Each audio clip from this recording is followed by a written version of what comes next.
Hello ভাই, যে এখানে আরেকটা বিষয় দেখেন, এখানে চূড়া বালুর মতো আপনি চাইলে কিন্তু দেখেন আস্তে আস্তে আস্তে আস্তে আস্তে কিন্তু আপনি এই গাড়ি যাবেন। তো আরেকটা এক পা বের করবেন, তারপর এইভাবে যাইয়া এভাবে উঠবেন।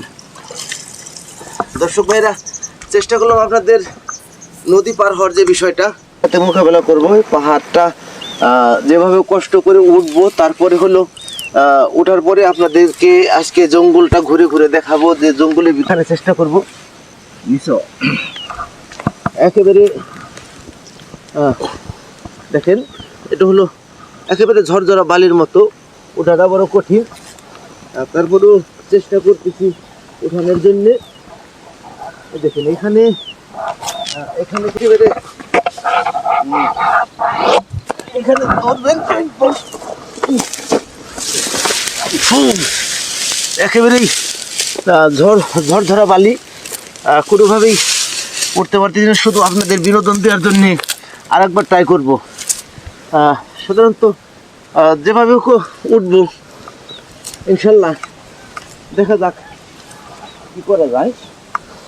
এই দেখেন এখানে চাইলে এরকম একটা করে নিতে পারবেন, এইভাবে উঠতে পারবেন। এখান থেকে ওঠাটা রিস্ক, দেখা যাক। এখান থেকে ওঠা সম্ভব না,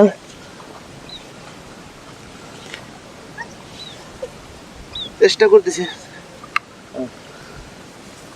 এই দেখেন সাপের গর্ত, এগুলোর ভিতরে কিন্তু সাপ থাকে। এগুলোর ভিতরে মূলত বড় বড় সাপ থাকে। এই সাপগুলোকে আপনাদের দেখাবো। এখান দিয়ে উঠবো,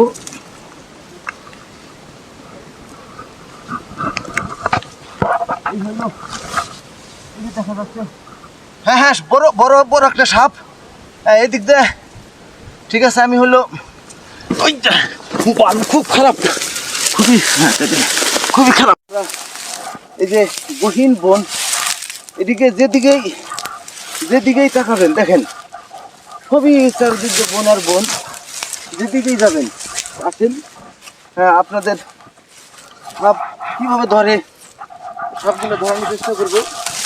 এই যে সাপ হয়তো দিক দিয়ে বের হয়ে গেছে।